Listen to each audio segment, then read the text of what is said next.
Birinci intervyunda biz de şu talantqa bereli деген niyet var эле. Çalsak alбай койдуңуз. Çalsak alбай. Нызба жейте деди. Чыгандыла бирдеме көтөргөндө оор ооруп деп көтөрөсүң отура. Бай бай бай бай бай бай бай бай бай бай. Мен bir ырым, bir ырдашым мынча болот. Байка келип чыктым. Мындай. Бистоба! Саламатсыздар, урматтуу Москва шаарындагы мекенештер, сиздер менен кайрадан эле Москва YouTube каналы. Өзүңүздөр билгендей эле бул жерде элге керектүү маалыматтардын баарын чыгарып турабыз. Бүгүнкү чыгарылышыбыз легендарлуу чыгарылыштардын бири болот. Себеби өзүңүздөр көргөндөй эле алдымда Бактияр Токторов агабыз жана ошондой эле Биз тобунун легендарлуу байкелерибиз ушул жерде Сапар Айбашев жана Руслан байке Ташболотов байкелерибиз. Ушул байкелерибизден сиздер үчүн 24 августка карата бир өтө жакшы жаңылыктарын айтат. Ага чейин биз бир интервью кылалы. Жана сиздерге кызыктырган суроолорду биз азыр сиздерге алып беребиз.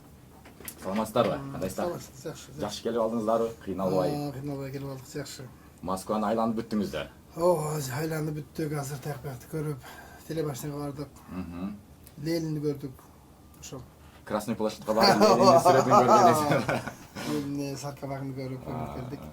Жакшы, өзүңөр кандай иштеп атасыңар? Москвада жакшы мет ачыпсыңар, Кудай буйруса. Чиги сиздер айланып атканда тагаларыбыз тосподубу? Документ текшербедиби? Азыр баары жакшы эле. Мурда келгенде эмеле мен поезд вокзалдан же болсом аэропорттон да келбедик. Азыраак эле поезд менен без билет келчү элек, ошондо түшкөндө эле тосалчу эле тагаларыбыз. Сразу эле. Биле. Гостиница даярды. Отделениеге кирсеңер баары да келди. Негизи жакшы, баягындай биздин жаранда, биздин мекендештерим да союз баягы бузулганда бир чети жаман экен. Бир чети жакшы экен. Азыр биздин улан кыздарымды чыгып, силер ошо Москваларда ачып, нарыгы эрке иш кылып, чоң-чоң жумуштарда, чоң-чоң жакшылыкка окууларда окуп атат. Бул дагы биздин кыргыз элине болгон жакшылык, жакшы жагын алганда аябай эле жакшы болду. Силерге баарыңар ийгилик. Сиздерге эң чоң рахмат. Себеби ушунан бир сиздин туулган күнүңүздө да Москвага биз чыгарганбыз. Кутуктап, бирок аны сиз көрдүңүзбү, көрбөдүңүзбү, бирок биз чыгарганбыз. Көрдүм деп коелу. Деп коелу. Бирок ошол моментте бир ниет кылып койгон деп сиздин алдыңызда отуруп, сизден бир интервью алайын депчи. Анан жаштын тилегин берет дегенде Кудайым тез эле берет экен. Уже ушул жерде өтө ыраазымын. Кудайга миң мәртебе шүгүр, сиздер менен азыр чоң бир столдо интервью алып атканыма. Анда эмесе суроолордон баштасак. Сиз өтө легендарлуу баягы буй-буй менен таанылгансыз да? Буй-буй ыры менен. Бардык эми буй-буй десе сизди көбүнчө ошол ыр менен таанышат да. Анан ошол буй-буйдун мааниси эмнеде? Ал кандай жаралып калган? Же биз сонда чыгармаларыбыз көп.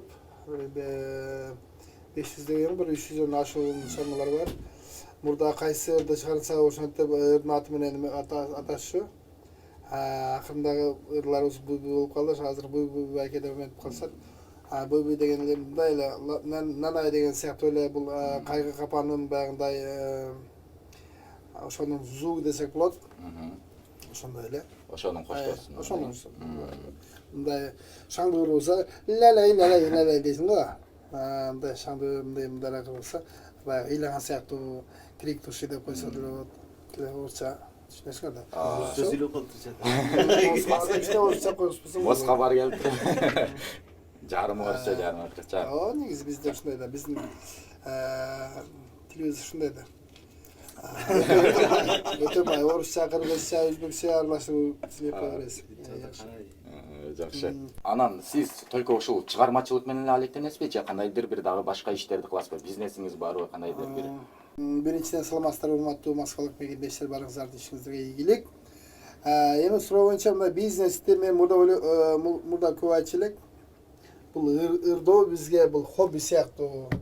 Основной биздин жумуш инженер болсом, космонавт семне эле. Ошондой, летчик ушундай. Биздин негизги специалист ушундай. Анан бул ырдаш бизге ырдоо деген баягы бул хобби сыяктуу эле. Барып ушул биздин ошол чыгармачылыктагы эмебиз бул жумушчу болуп калды. Азыр негизи айтканда мындан өткөн бизнес жок. Бизнес деген сөз өзү негизи иш да жумуш. Бизнес десе о бизнесмен турбайбы деп ишке деген сөз. Шоу бизнес деп коет, биз шоу деген ошо футбол сыяктуу мындай эл чогулган жер шоу болуп калат. Биздин ошол туура эме кылсак, бул биздин баягы чыгармачылыктан өткөн күчтүү бизнес жок. Эң таза, коррупция жок, башка жок. Анан болгону биз баягындай мен 93-жылы айта берейин да убакытта. Айта бериңиз, кең. 93-жылы Москвага келгенбиз. Группа менен. Ага группага чейин өзүм келгем. Ошондо группа электроклуб деген бар эле. Александр Назаров деген жетекчиси. Анан ошол биздин демеушүбүз айтты да, ушундай балдар бар, ушуларга ыр жазбайлыбы деп. Анан ошондой ыр сатылат экен. 1 миллион рубль экен. Айттым, мен ыр сатып коюп, мен өзүм жазып аламбы 1 миллион жазсам. Мага теклавачтан алып бериң деп атам да ошо демеушүгө. Дегенин эмне, ошол биз дагы өзүбүздүн, мисалы бул инибизде, бул инибизде сен биздин тойго же биздин концертке ырдап бер.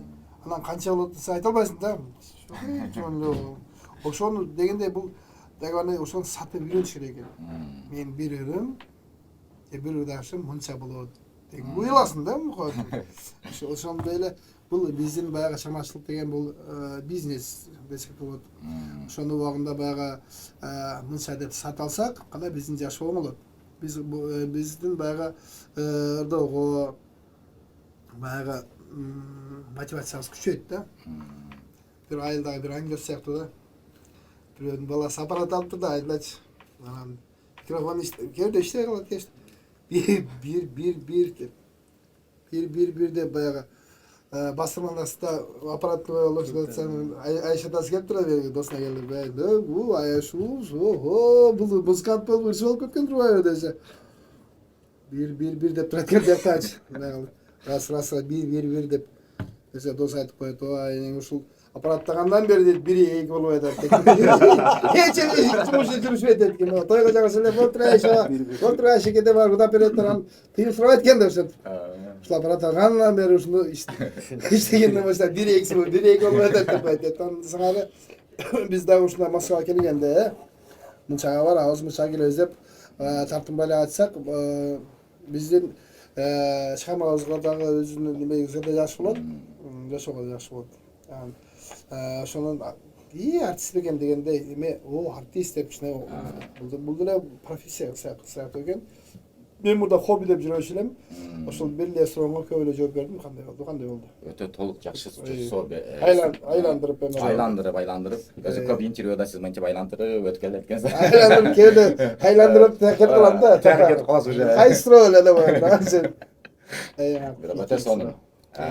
Кийинки суроо, ошол эле азыркы айткан сурооңузга эле, жообуңузга эле суроода дагы бир ошол айтып атпайсызбы, ушунчадан сатыш керек экен депчи. Азыркы сиздин бир тойго гонорарыңыз канча?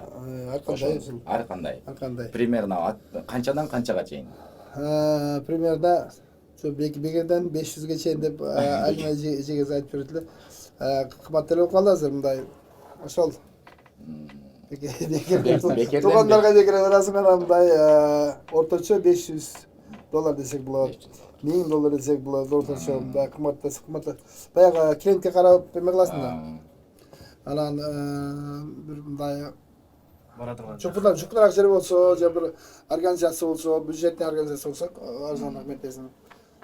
Негизи сатып үйрөнүш керек экен деген ошону айтып атам да. Анан дагы жакшынакай макал бар, бирөөнүкүн жебей дейт, өзүнүкүн алдырбай дейт, чедирбей дейт. Ошондой эме кылыш керек экен, бирок ошол иштеш керек экен да. Негизи өзүңүн товарыңды сата билишиң керек экен. Ошон бул демократиянын закону экен да. Анан ошого бизден бабай кыргыздар биздин улуу элибиз баягы сатканга эми ата бабасы бирдеме сатканбы, саткан эмеспи. Сатып атсаң, уялчылык да бир. Мен айылда баягы айла 100 болот, 100. Анан мен сатып кел деп баягы жалгыз кошуна шопур автобус айдаган акебиз бар эле, ошого кошуп базарга барып анан мындай Çayıp. Tanıştık yine. Кинесине. Hemen geri alır. Soda göre bir tarafa verir salat. Ne baycı. Bayağı bölüme satkan yaptı ya. Az bugün satıp bayağı satıp öğrendim. Değil satkanlarda uyattık koydu biz şimdi Kırgızlar. Yok en bayağı satsanı falan jenson oldu. Hazır Bişkek'te kança men degen toyxonalar var. Neden болады ошол сатып үйрөнүш деп коем ошого мен ыраазы болгонум ошонун ошону туура пайдаланып атабыз мына балдар Москвадан концерт коюп силер музыка бар деп ачып кудай урса телебашный останкинагынан да менимче ким келгенде эметип каласың ошол жерден да аренда калып эметип калат деп ойлоп атам. Бийликтен интервью Буйруса. Жакшы. Буйруса, ошол жерден алабыз. Анда ушул жерден эле сразу биз тобу командасында канча адамсыздар? Биз тобуда бир 10го жакын. 10го жакын. Активный иштегендер ошо 4-5 ошолор келет. Анан сиздин ырыңызды көбүнчө Руслан байке ырдайт окшойт да? Руслан байкеңер Москвадагы биздин представитель. Экинчи дубликат. күчү жетпей калгандар, эме алыска колу жетпегендер жактан чакырылат. Москвада. Бул билген баягы Руслан Ташпулатов азыр 2-3 жылдан бери Москвада. Анан алган баягы билими кызмат эл үчүн мына мен ырдырда дегендей өтөр сурайт ошо кандай болот экен кээ бизден сурап калат. Сапар Айбаш болсо бул Бишкекте азыр өзү студиясын иштетип атат силердей көпчүлүк шарма эмелерге ырларын жазып жардам берип жүрөт. Ошондой анан дагы 2 бала келет. Эртең Алмаз Касым деген ошолор менен мен ойлойм жакшы концерт болуш керек элге. Концерт мурда айландырып дагы кетип калат. Мурда майда таң атканча ойнойт элек да гитараны, барабанды, тигини ойноп, сонун болду. Ошо кызыкчу элек да. Берчи мага жарым кашык музыка мен таңдай катканда суу ичпеймин деген козак ачып турганда нан жебейм депчи. Анан кийин замандай нан жеш керек болуп калды.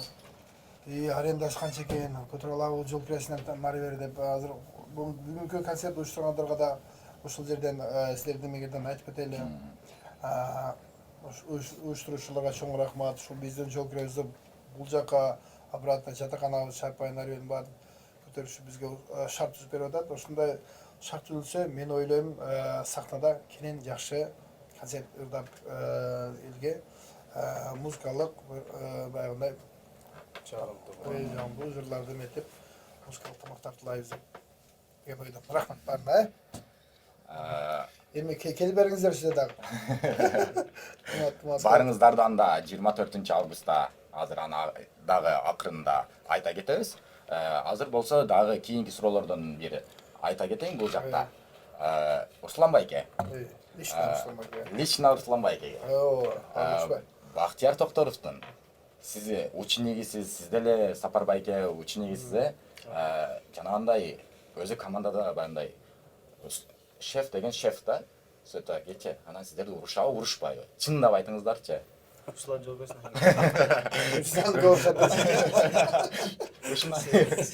Биздин азыр Жок, мен чындыгында урушканын деле көп байкабайбыз. Бизге Ушса деле байкабай урушса деле байкабай, укпамыш болуп өткөзө берем. Бирок урушпайт. Мындай акырын сөз менен күлүп айткандай жеткиликтүү группада улууга урмат деген сый бар. Алардын арасында булардын арасында эң жакшы мен баарын сыйлайбыз, урматтайбыз. Ошол 24 августта. негизи ошондой да эми баарыбызга бир жамаат болгондон кийин жамаат бөлүнүп окуш керек да негизи. Себеби башың кандай болсо да нараа ошондой болот да. Башы жакшы эле болот. Анан именно ошол шеф башчы жак кайсындай жакшы болсо негизи баары эле команда топтоло берет го. Анан Бактияр байкенин эң жакшы сапаты кайсы? Сразу Жөнөкөйлүк. Жөнөкөйлүк. Кичпей эле. Бардык нерсеге майле дейт. Мен өзүмдө мисал келтирсем болот. Ушул биз тоого киргенге чейин кафелерде нарык бир музыкант болуп тойго чыгырдап жүргөн кезде өзүмдү таза карап, жаштарды бурап, таза кычырап, кийинип, катып сүйлөсөмбү, сүйлөбөсөмбү ушундай жылдыз оорусу болгон экен чын эле. Анан биз тоогона келгенде ушундай киши ушундай жөнөкөй болсо мен каяка бармак элем деп ушундай болуп калдым анан. Анда болсо такси айдап жүрөт элеңиз да мазга. Ошо. Мен жаккан сападым. Чата сапат барбы же? Жок, негизи мындай да, баягы уядан эмденип көрсөң, сен ошону аласың дейт го. Себеби мындай бул кишинин жакшы жактарына көп алганга аракет кылабыз. Анан мен мисалы үчүн мындай көп жакты бул кишилерден жүрүп көрдүм, мисалы үчүн көп нерсени үйрөндүм. Мисалы мен ошол аранжировка жасаганым адам ушу киши себеп мисалы үчүн мындай кылсаң, мен өзүм кичине мындай мында көбүрөөк сүйлөйт элем, азыраак сүйлөп калдым. Ну, не болот депчи сурай башын ооруп элем, жазып атса эле мишент айтып ушундай болчу. Ондай кылып койсоңуз деп. Өзүм билбейм, бирок мондай кылып койсоңуз деп.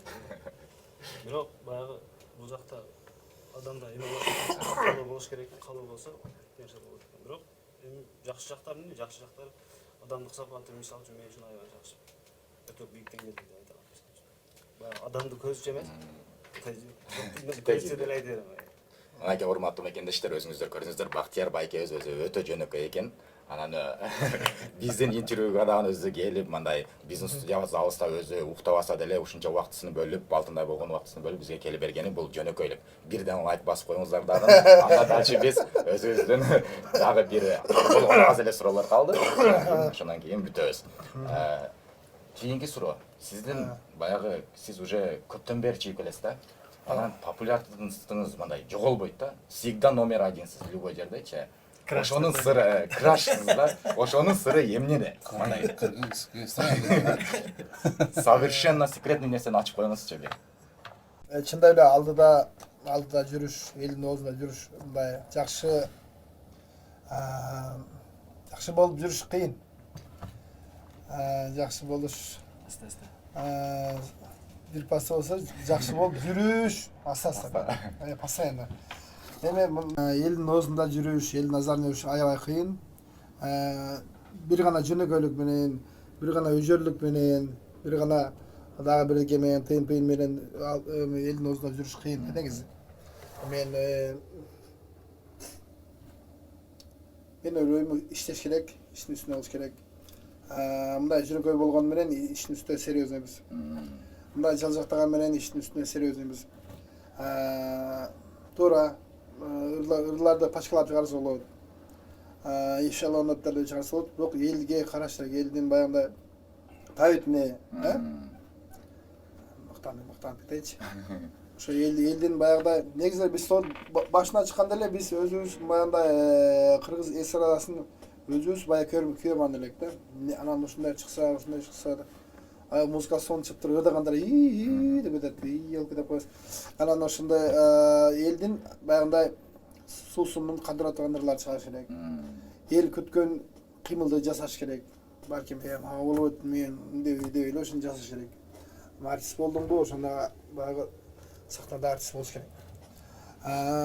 Проблемаң жок болсо деле сахнада күлүп туруш керек. Сахнадан жашың улуу болсо деле кичинекей жаштардын алдында эле мындай кыймылдап бийлеп ошентип коюш керек. Дегеним бул артисттик өзү баягындай элге жакшы баягындай шайыр, жакшы маанай ошону кылыш керек.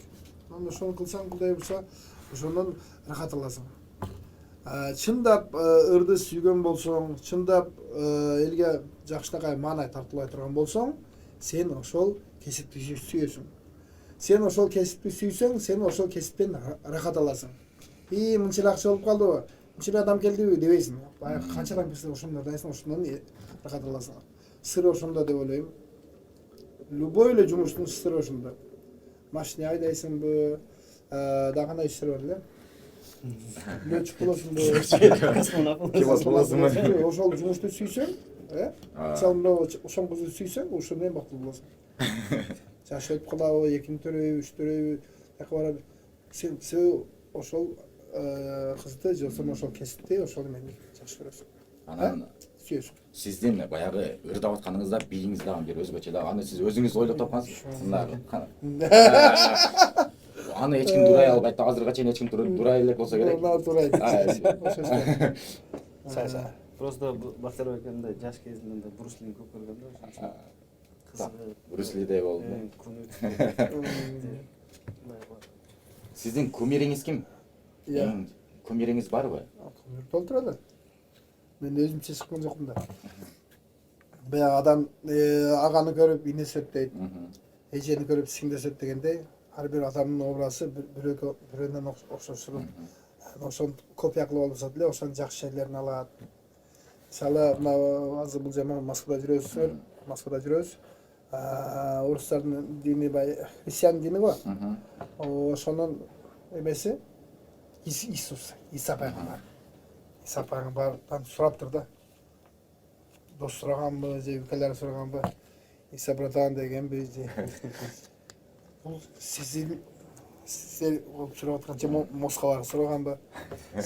Сиз атасы жок төрөлгөн да, атасы жок төрөлдүңүз. Энеси да өмөтүп кеткен Мариям. Энеси жок төрөлдүңүз мындай. Ушунчалык бийикке, ушунчалык эмеге даражага жеткендеги сырыңыз эмнеде? Иса братан десе, анан айтыптыр да ушундай. Мен дептир адамдар менен сүйлөшүп аткан. Ошолордун жакшы жактарыны өзүмө алам дейт. Анан ошонун жаман жагын өзүмдөн чыгарам дейт. Ошол сыяктуу мен ойлойм, ошо биздин кумирлердин жакшы жактарын өзүгө алып ошону колдонгубуз келет. Анан бир кишинин жаман жагы болсо, өзүмдө да ошол нерсе бар да, ошону чыгарсак, мен ошондон баягы адам өзүнүн эмесин тааттанат, өзүнө кошот. Албетте көз жумуп алып мен мындай болом дейсиң да. Бирөө футболисттер тең Мессини көрөт, Роналду көрөт. Анан ушулар болсо мени көрөт, мен бага чейин мен да бирөөдү көргөм дегендейчи. Мен толтура элем. Мен эч кимди тоотпойм эмес. Баарын эле айтса болот. Брус Ли барбы, мына российский эстрада Антонов, Михаил Боярский, Алла Пугачева тиякта түшүрдүлөр. Да кимдер? Италиянын ырчылары Тото Кутунья өтүп кетти жакында. Жайдан болсун. Челентано, тигиде Модрин Токимдер чыкты, башкалар ушулардын баары Ласкумай, Фрисай ушулардын баары. Дубар бою песни деп коет, ушуларды да чоң ойдок. Анан эң биринчи күмүрлөрүм мисалы Айылдагы акелерибиз, ошолордун гитара менен ошол күмүр болуп. Ушундай экен да, анан барып Элтон Джон менен кийин билип калдым, ошолорчу. Шарага келсең деп атат, Элтон Джон, Майкл Джексон жетелекчи. Анан ошол өзүнүн кыргыздын баягы акерден менен ырдаган Төлбөй Казаков деген өзүм Борошан экебиз да, Тургунбаев, Рысбай Абдыкадыров булардан албетте жолдошбек Мамыжан ушулардан баары таасир аласың. Ошолгондой. Ошолордун баарына рахмат. Негизи мен ойлойм, канчалык адамдар чогулган жерде сөзсүз түрдө баягы ыр кетет да. Канчалык күчтүү сабыран шолушулосун, биринчи ырчылар ошонун баягы маанайын көтөрөт. Ошондуктан бул биздин кесип, мен бүгүн кесип менен сыйлыктанам. Ким ошо ырчы болгусу келсе, ошолорго молодец дейм. Жакшы кесип. Баягы ниети да жакшы, ырдасам деп чоң сактанып ырдасам, антимдер ырдасам, анан ошондой. Жүргөнү жакшы. Меги жакшы. Анан тыйын деле сурай албай калат да, ошондор тыйын деле бир. Руслан байке, сиздин кумириңиз ким болуп калат? Бактияр агабызбы? Ооба. Менин кумирим деп айтылган, мен кумирдин жанында агай кылып жанында. Ниетим мен максатыма жеттим деп кече интервьюда айтып турдум. Кудайга шүгүр, жанында отурабыз, чогуу суу ичип, чай ичип, сүйлөшүп. Ошол. Менден өткөн бактылуу жок болуш керек. Негизи мен күмүрдө эле кылсаң мен анча мен өтпөй да. Себеби мындай, кээ бир жана айттым го, жакшы жактарым болсо алгыла, менде эле жаман жактарым болсо өзгөрдөн чыгаргыла ошону. Ушундай экен да, баягы адам катуу сүйүп калганда, келиндерге айтылат го, жакшысыны жаш арттырып, жаманын жашыр деп. Любой адамдын ошондой адам негизи эле мындай кемчилиги бар да.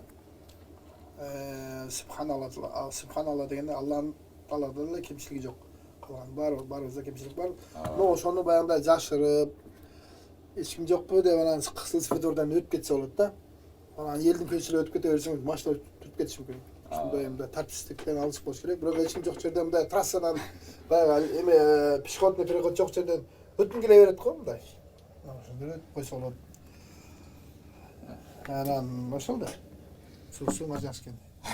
Автосаным экен. Анда эмесе, кийинки сурообуз, жакын арада жаңы чыгармаларыңыз чыгабы? Дагы. Азыр качан чыгат примерно же? Примерно эмесе точно чыгат. Точно качан чыгат? Декабрдын 13 саат 8-дерде. 20 жылдан бери жаңыр жазабыз деп. 20 жыл болду да. Анан 20 ыр, 20 клип деп айтканыбызга уже 20 жыл болду. Так что мындай жаңыр мындай адамда эргүү келгенде ошондо гана чыкпаса, пока чын чыгарма жөнүнө чыга бербейт да. Жаңырга спрос болсо, мисалы, тигиндей болсо, бизде дошно болсо деп. Бул мындай костюмка болсо, менде да костюм болсо деп. Элин бары мындай эме кылса, баягы ошол нерсени жакшы көрсө, ошондой чыгарса болот да. Анан биз мындай эле ырларда жана айттым, печаттап чыгара бербейбиз. Мындай элдин баягы талабына карап, ууга турган кылып, бүгүнкү күндө Кудайга шүгүр, кыргыз эстрадасында ырчы кыздар дагы, ырчы балдар дагы, жигиттер дагы жетиштүү. Биздикин деген болот. Тилер кошуналардын ырлары сон биздикин деген ушундай жок да, Кудайга шүгүр. Биз сонун негизи максат эле ошол да. Ошол кыргыздын ырларына кыргыздар бийлесе экен деп ошондой максатыбызга жеттик. Анан сөз түрдө эми албетте мындай эме болсо, баягы жагдайга карата ырларды жазабыз. Жазып чыгарабыз Кудайыбыз. Буюрса 20 жыл өтүп калыптыр уже, жаңы ыр чыгарам дегенге. Буюрса эми ушул жылы дагы бир ырды сиздерден күтөбүз анда. Бир жакшы. Булар чыгарса болот азыр, булар жаштар. Мен сени сүйдүм деп бир чыгарса болот. Мисалы мен сени сүйдүм десең, мисалы Бекбайкеңе эле жарашат ошо. Мага жарашпагандай болуп. Мен сени сүйгөм десең болот болуш керек. Негизи чыгарганда баягы учур чак, келер чак, өткөн чакта эметесиң да. Ошолорго кошулган ырларды жазганбыз. Анан ата мекен жөнүндө, эне жөнүндө, бала жөнүндө, музыка жөнүндө баарын тематика издейсиң да. Силерде баягы музыкага бар бирдемени теле берүү болсо издейсиңер да. Мындай сурайлар мындай болсо, эми жер жөнүндө, эми Бактияр акеге, эми эл жөнүндө, бала жөнүндө, баалык жөнүндө, окуу жөнүндө ушундай бөлүп аласыңар, ошол сыяктуу ыр чыгарганда эле ушундай экен. Азыр бирдекеге баягындай эме болсо, буюрса чыгарабыз. Негизи сүйүү темасы жакшы. Бактияр байке.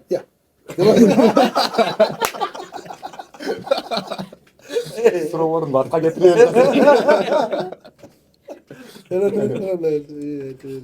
Бактияр аке. Сиз өткөндө Москва шаарына келип, Малаховдун шоу концертине бир ыр даттыңыз да, буй-буйдучу. Анан ошону биз телевидениядан көрүп, мындай сыймыктанып жүрөбүз да. Ошону сиз по пути келдиңизби же официальный приглашение келди? Кантип келип калдыңыз? Официальный чакырышты. Малаховдун тааныш кыздар бар экен, ошолор менен чыгышты. Малаховдун кыздарыбыз деп айтты. Айттым, ушундай мейли дедим. Качан барыш керек? Анан бул күнү дейт. Мен Малаховда элемин дедим, мен деле мындай убакыттын мындай бар бөлүнгөн. Мисалы сентябрда болсо, октябрда мынчасы болсо, силер менен биздикин ошол эмеси туш келсе, ошол күнү барайын деп анан ошол күндө келдик.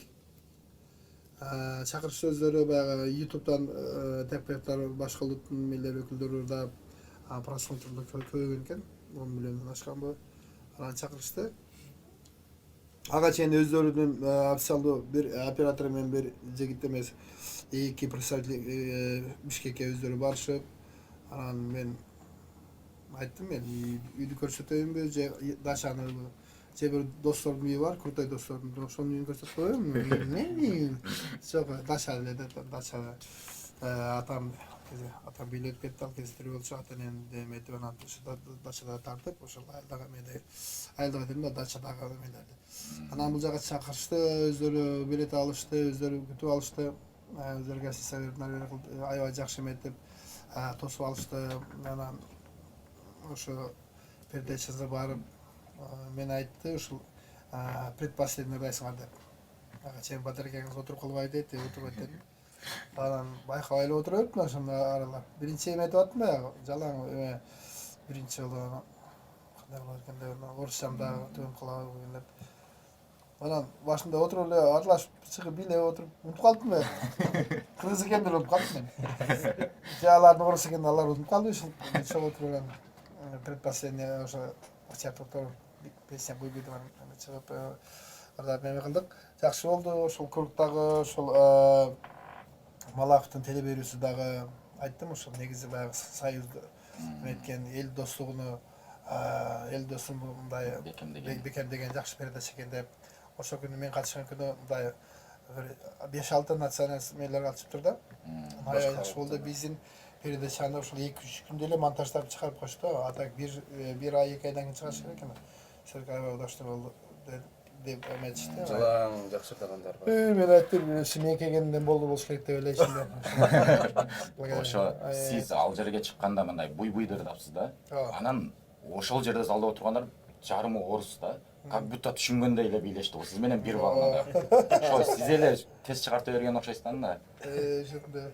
Эми аябай жакшы колдошту мен. Өтө сонун ырдапсыз, баары сиз менен чогуу биргеликте. Анан мен баягындай фонораманы жөнөтүп кой дедим да. Мен фонораманы албайм, мен живойдайм. Фонорама болсо барбайм дегенде. Жакшы келет, живойдо сыңар келгиле деп анан. Көптөр баарлар айтат, тамак болуп калат да дегенде мындай деп эмелеп аткан фонораманы ырдашат. Анан мен келип анан ошо эмеде биринчи репетиция болду бир жолу. Буйбуйду коюп анан зал аппарат сонда ай Москва дедим анан ырдаганда уже суук азайтып койдум. Кырын чыгып калды трибунадан чыкканда. Анан биринчи эме чыкпай эле кетип калды. Заново поставить, погромче десем, погромче койгон жок, баягы сапске мешетеде окшойт. Жай чыкты да. Ашыла албайм дедим. Желание. Тойлордо, концерттерде катуу чыгып турду. Заң бересиң да. Мындай кылсаң деле, Образ жок. мындай кылсаң деле Окшошпойт. ошентип ырдап эптеп сен бара бүтүшмөй айттым, мен ашыладым, я не раскрылся десем, мен нормально. Тигилер бөлмөдөн чыгышып, сонун болду. Уши дейт, каяктан уши солган деп. Мындан чыгып кеттим. Жакшы болуптур. Астан киного келип тартыласызбы? Да, эртерге. Эртерден секунда мынча сом болуш керек мисалы. А мен жөнүндө 10 мүнөт көрсөтөт да, 10 мүнөт. Кача дейт, 10 мүнөт деген сенин оюңду деп бүгүнчө ошондон кийин баягы ставкам да өсүп кетти, мындай Боп кетти. Боп кетти. Башкер ака боп кетти бүгүн. Боп кетти, ошондон сучпайм.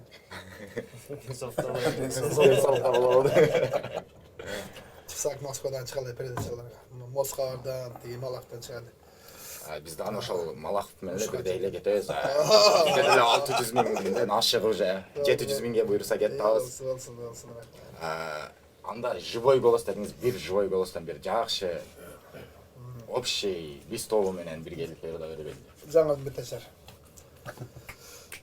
Түн караңгы, күн да караңгы. Биздер чиген айда караңгы. Бирге жүргөн бактылуу күндөр. Тынчымдалы козгойт санамды. Hilay kaldın sen dağı. Hilay kaldım ben dağı. Buyur bassa ayla çok eken. İşte kaldı suyu armanı. İşte kaldı suyu armanı. O boy boy boy boy boy boy boy boy boy boy boy boy boy boy boy boy. Boy boy boy boy boy boy boy boy boy boy boy boy boy boy boy boy.